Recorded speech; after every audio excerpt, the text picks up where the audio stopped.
Sugeng encar rencang-rencang. Sakniki kita badhe sinau asmane tanduran nggih. Nah, sak mangke Bu Ema jelaske, rencang-rencang mirengake kalih ngapalke asmane tandurane. Nah, benjang minggu depan kita bedhekan asmane tanduran. Sepisan, aku tanduran. Aku seneng merambat. Wohku bunder-bunder. Yen isih mentah warnane ijo, yen wis mateng warnane abang. Aku kena digawe sambel, uga kena digawe jus.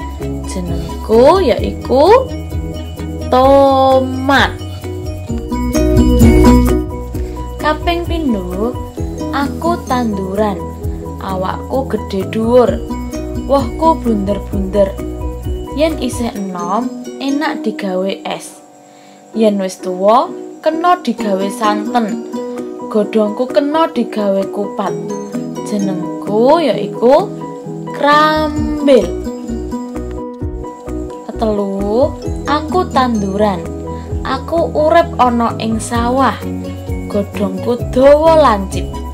Wohku cilik-cilik. Wohku bisa digawe sega. Jenengku yaiku pari. Nomor 4, aku tanduran. Awakku dhuwur akeh pange. Wohku gedhe-gedhe. Kulite akeh erine. Ambune nyegrak. Wohku bisa kanggo campuran es. Jenengku duren. Nomor 5, aku tanduran. Awakku cilik cendhek. Wohku lancip-lancip. Warnane abang, ijo lan putih. Rasane pedes. Aku kena digawe sambel.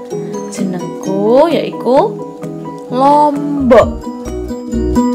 Nomor 6, aku tanduran. Aku urip ana ing kebon. Wohku dawa-dawa. Godhongku kena kanggo mungkus panganan. Jenengku yaiku gedang. Sakmenika penjelasan saking Bu Ema. Sakniki rencang-rencang tugase ngapalke asmane tanduran menika nggih. Nah, mekaten penjelasan saking Bu Ema. Matur nuwun. Semangat rencang-rencang.